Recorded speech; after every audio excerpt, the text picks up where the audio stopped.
स्वागत है दोस्तों आपका मेरे चैनल कोडिंग फन में। और आज हम बाइनरी ट्री रिलेटेड और एक प्रॉब्लम को सॉल्व करने वाले हैं। इससे पहले भी हम बाइनरी ट्री पे वीडियोस बना चुके हैं। आप ऊपर कार्ड पे क्लिक करके वो वीडियो को चेकआउट कर सकते हो, काफ़ी अच्छे वीडियोस है। तो आज के इस वीडियो में हम फाइंड करने वाले हैं नोड डेप्थ। ठीक है, और जैसे कि आप स्क्रीन के ऊपर देख ही सकते हो कि हम नोड डेप्थ फाइंड करने वाले हैं। तो बेसिकली नोड डेप्थ होता क्या है? तो नोड डेप्थ मतलब रूट नोड से लेकर के लीफ नोड तक या फिर कोई भी नोड तक जो डिस्टेंस होता है, रूट नोड से लेके कोई भी नोड के बीच में का जो डिस्टेंस होता है उसको नोड डेप्थ ऐसे बोला जाता है। तो चलिए मैं आपको एक एग्जांपल दिखा देता हूँ इसका। और जैसे कि आप स्क्रीन के ऊपर देख सकते हो, ये हमारा एक एग्जांपल बाइनरी ट्री है जिसके अंदर ई तक का नोड डेप्थ 3 है। जो हाईलाइटेड पार्ट है आप देख सकते हो 1, 2 और 3। तो आज का जो हमारा वीडियो है इसी रिगार्डिंग है। तो हमें क्या करना है, बेसिकली एक फंक्शन लिखना है जैसे कि आप स्क्रीन के ऊपर देख सकते हो। Write a function that takes in a binary tree and returns sum of its node depth. तो इसके नोड डेप्थ का जो सम है, सारे नोड्स डेप्थ का सम, इस ये रिटर्न करना है हम। तो इनपुट होने वाला है एक बाइनरी ट्री और रिटर्न करना है उस बाइनरी ट्री के नोड डेप्थ का सम। सो काफ़ी आसान लग रहा है गाइज। तो चलिए शुरुआत करते हैं आज के इस प्रॉब्लम से। I hope are you guys ready to solve this problem? So let's be with me. But before that, I'll suggest you to stop here and think on your own. आप खुद से सोचिए और इस प्रॉब्लम का solution निकालने का try कीजिए। अगर आप निकाल पाते हो तो वेल एंड गुड, कोई बहुत अच्छी बात है। और अगर आप नहीं भी निकाल पाते हो तो कोई बात नहीं है, हम इसका सोल्यूशन देखने वाले हैं। 2 या 3 सेक्शन होने वाले इस वीडियो के। फर्स्ट सेक्शन होने वाला है मैं आपको एक्सप्लेनेशन दूंगा कि हम इसका सोल्यूशन कैसे निकाल सकते हैं। सेकेंड पार्ट होने वाला है मैं आपको कोड का वॉक थ्रू दूंगा। और थर्ड पार्ट होने वाला है डिपेंड्स, मैं आपको ये कोड डिबग करके दिखाऊंगा। तो चलिए शुरू करते हैं गाइस आज के इस प्रॉब्लम के साथ। तो मैं आपको पहले एक्सप्लेन कर देता हूँ हम क्या करने वाले हैं, कैसे करने वाले हैं। ठीक है, तो उसके लिए मान लीजिए हमारे पास बहुत ही सिंपल सा ट्री है। अब इसको ना लेफ्ट है ना राइट है, मान लीजिए ये है नल और ये भी है नल। सो इसका नोड डेप्थ क्या होने वाला है गाइस? इसके डेफिनेशन के हिसाब से distance between the root node and node itself. तो इस केस में रूट नोड भी यही है और नोड भी यही है। तो 1 - 1 0। तो इसका नोड डेप्थ क्या होने वाला है? 0। ठीक है, आप समझ रहे हो गाइस? तो चलिए दूसरा एग्जांपल ले लेता हूँ। ये बहुत ही सिंपल एग्जांपल था। अब थोड़ा सा इंक्रीज कर देते हैं ट्री को, इसमें कुछ नोड ऐड कर देते हैं। तो चलिए, यह हमारा रूट नोड है, यहाँ पे सेकेंड, यहाँ पे थर्ड। अब इनको नल मान के चलिए, यहाँ पे कुछ नहीं है। तो इस केस में इसका नोड डेप्थ होने वाला है 0, इसका नोड डेप्थ होने वाला है 1, इसका नोड डेप्थ होने वाला है 1। ठीक है, तो इनका सम क्या हुआ गाइज? 1 + 1 2। तो ये आउटपुट होने वाला है इस ट्री के केस में। अब मैं और एक एग्जांपल ले लेता हूँ। 1 2 3 4 5 6 एंड 7। अब इनके लिए हम नोड डेप्थ फाइंड करते हैं। तो इसका क्या होने वाला है? ऑब्वियसली 0। इसका होने वाला है 1, इसका होने वाला है 1, इसका होने वाला है 1, 1 + 1 2 होने वाला है। सिमिलरली ये एक ही लेवल पे, तो इसका भी होने वाला है 2। यहाँ पे एक ही लेवल पे, तो इसका भी होने वाला है 2 और यहाँ पे भी होने वाला है 2। अब इन सब का हम अगर एडिशन कर दे तो 2 + 1 3 + 2 5 + 2 7 + 1 8 + 2 10। तो इस पर्टिकुलर केस में हमारा नोड डेप्थ 10 हो जाता है। तो आई होप गाइज आपको समझ में आ रहा है कि एग्जैक्टली प्रॉब्लम क्या है। तो अब इसको सॉल्व कैसे करना है मैं आपको बता देता हूँ। इसके लिए हम एक प्रॉपर एग्जांपल ले लेते हैं। मैं एक ट्री ड्रॉ कर लेता हूँ। 3 4 5 6 7 8 9। अब मान के चलिए हमें इस पर्टिकुलर ट्री के लिए नोड डेप्थ फाइंड करना है। ठीक है, तो करना कुछ नहीं गाइस, हमें ईच एंड एवरी नोड को विजिट करना है 1 बाय 1। हम यहाँ पे जाएंगे और जैसे ही हम नोड को विजिट करेंगे हमें काउंटर मेंटेन करना है कि मैंने इस नोड को विजिट कर लिया। तो हम काउंटर में उसका नोड डेप्थ ऐड कर लेंगे। तो मान लीजिए इनिशियली हम यहाँ से शुरुआत करते हैं, तो हमारा काउंटर 0 होने वाला है क्योंकि रूट नोड से लेके इसी नोड तक का जो डिस्टेंस है वो 0 है। अब यहाँ से हम यहाँ पे आ जाएंगे, तो रूट नोड से इस नोड तक का डिस्टेंस 1 है। तो हमारा जो काउंटर है वो अपडेट हो जाएगा टू 1। अब हम क्या क्या कर सकते हैं, सिमिलरली जैसे यहाँ पे आए हैं वैसे हम यहाँ पे आ सकते हैं, और इस रूट नोड से इस नोड का डिस्टेंस भी क्या है 1। तो हम क्या कर सकते हैं, काउंटर को अपडेट करके इसमें 2 ऐड कर देते हैं। अब हमारे पास क्या ऑप्शन है गाइज, हम यहाँ से यहाँ जा सकते हैं, यहाँ से यहाँ जा सकते हैं, 6 को 7 को 2 से 4 को और 5 को जा सकते हैं। तो अब हम 2 से 4 को जाएंगे तो 1 + 1, तो यहाँ पे हो जाएगा नोड डेप्थ 2। तो हम काउंटर को अपडेट कर देंगे, 2 + 2 4 कर देंगे। अब जब हम यहाँ पे जाएंगे तो 1 + a 1, तो यहाँ पे भी हो जाएगा नोड डेप्थ 2। तो हम इसको 2 ऐड कर देंगे तो 4 + 2 हो जाएगा 6। अब सिमिलरली हम यहीं पे यहाँ पे भी विजिट करेंगे तो ये 1 + a 1 ये हो जाएगा 2, तो 6 + 2 हो जाएगा 8। और सिमिलरली जब हम इस नोड पे आएंगे तो यहाँ पे भी 1 + 1 ये हो जाएगा 2, तो 8 + 2 हो जाएगा 10।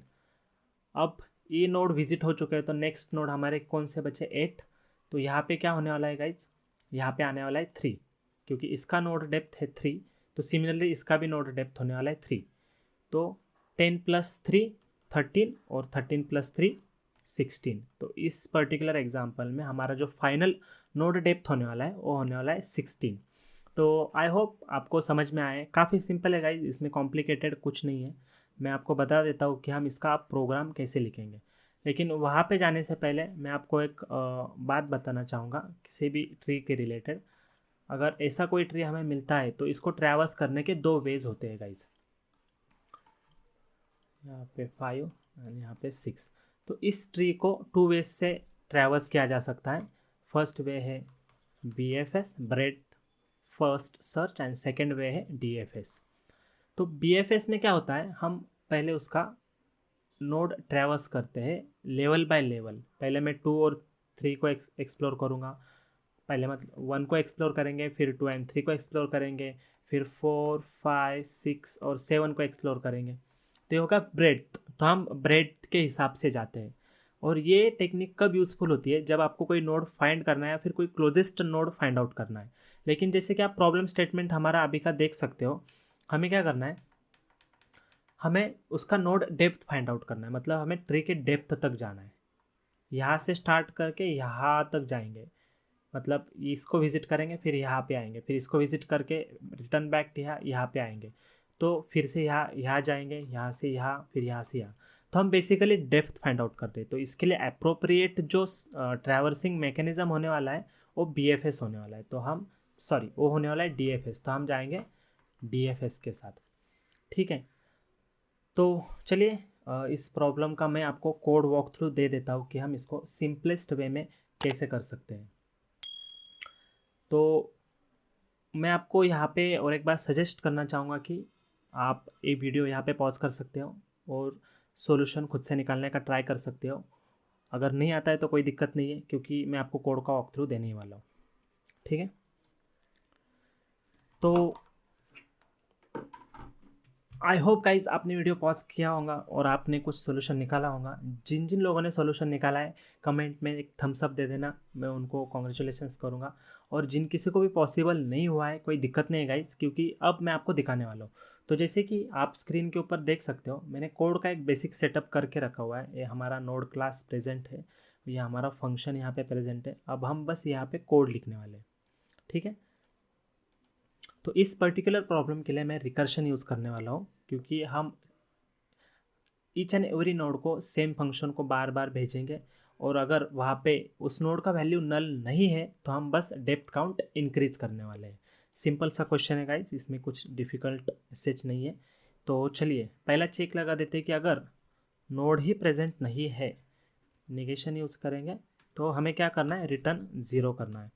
ठीक है, अब उसके बाद नेक्स्ट हमें क्या करना है, हमें बस नोड को विज़िट करना है। और नोड को हम कैसे विज़िट कर सकते हैं मैं आपको बताता हूँ। मैं सिंपल से कंसोल लॉग डाल देता हूँ यहाँ पे कि नोड का वैल्यू, नोड डॉट वैल्यू। ठीक है, लेकिन हमारे पास ट्री के 2 पार्ट्स है, एक लेफ़्ट पार्ट है और एक राइट पार्ट है। तो इसी वजह से यहाँ पे मैं 2 कॉल और दे दूँगा। पहले मैं एक कॉल दे देता हूँ, calculate depth with node dot left.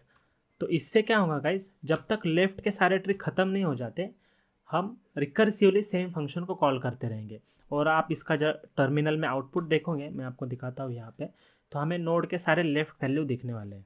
ठीक है, फाइंड डेप्थ,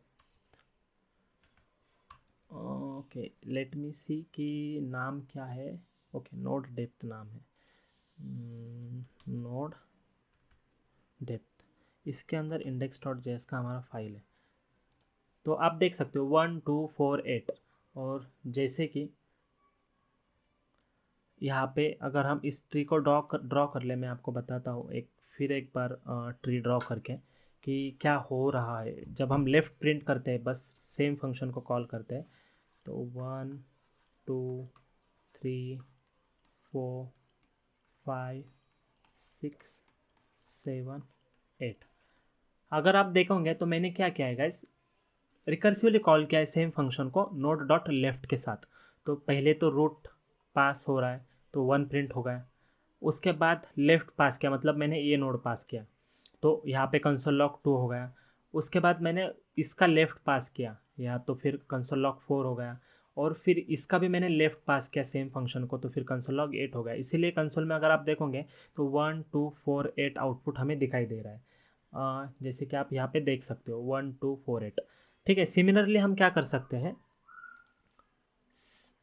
सारे राइट नोड विजिट कर सकते हैं, मतलब नोड डॉट लेफ्ट एक बार और नोड डॉट राइट एक बार। तो यहाँ पे मैं राइट कर लेता हूँ।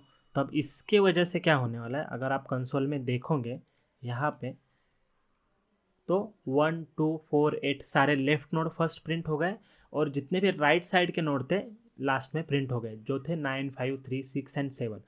तो अब हम ईच एंड एवरी नोड को ट्रैवर्स कर पा रहे हैं। अब क्या बचा है, सिर्फ डेप्थ काउंट को अपडेट करना बचा है। तो उसको कैसे अपडेट करेंगे हम, चलिए देखते हैं।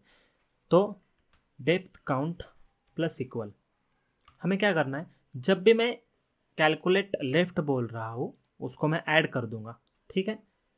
और यहाँ पे मैं उसको अपडेटेड डेप्थ काउंट जो भेजने वाला हूँ, क्योंकि नोड को विजिट किया है इसका मतलब क्या है कि उसका डेप्थ काउंट +1 ऐड करना चाहिए, ठीक है। सिमिलरली हम क्या करेंगे, राइट साइड का भी करेंगे। जब जब मैं राइट को विजिट करूँगा यहाँ पे मैं डेप्थ काउंट +1 राइट साइड में भी भेज दूंगा, ठीक है। तो जिससे depth count and each and every iteration को अपडेट होता रहेगा, और हम फाइनली क्या कर देंगे, इसको रिटर्न कर देंगे।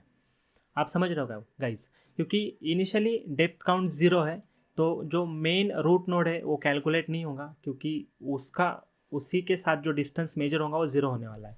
उसके बाद हम अपडेट करेंगे, जिस भी लेफ्ट नोड को मैं विजिट कर रहा हूँ उसका मैं डेप्थ काउंट इंक्रीज कर दूंगा +1 से। सिमिलरली राइट साइड को भी हम जो विजिट कर रहे हैं उसका भी डेप्थ काउंट हम 1 से इंक्रीज करने वाले हैं। तो चलिए देखते हैं, इसको रन करते हैं, इसका सोल्यूशन सही से निकला या नहीं, क्योंकि रिज़ल्ट हम प्रिंट कर रहे हैं जो 16 होने वाला है, क्योंकि यही जो एग्जांपल है हमने ट्रैवर्स किया था, ये मैंने बस यहाँ पे कस्टम बाइनरी ट्री एक क्रिएट किया है। ये हमारा नोड है, जो वैल्यू में वैल्यू जाता है इसका लेफ़्ट और राइट हम इनिशियली नल रखते हैं, लेकिन जैसे ही मैं यहाँ पे ट्री क्रिएट कर रहा हूँ मैं लेफ़्ट और राइट में कुछ ना कुछ ऐड कर रहा हूँ, क्योंकि इसकी वजह से हमारा बाइनरी ट्री एक स्ट्रक्चर तैयार कर रहा है, ठीक है। तो चलिए इसको रन करते हैं। ठीक है गाइस, देखिए जैसे कि हमने रन किया आप टर्मिनल में आउटपुट देख सकते हो जो कि 16 था। तो हमारा प्रोग्राम परफेक्टली वर्क कर रहा है। तो आई होप गाइस ये प्रॉब्लम आपको पसंद आया। अगर आपको इसमें अंडरस्टैंडिंग में कुछ डिफ़िकल्टी हुई है तो आप कमेंट सेक्शन में मुझे पूछ सकते हो, मैं पूरी कोशिश करूँगा सारे कमेंट्स रिजॉल्व करने की।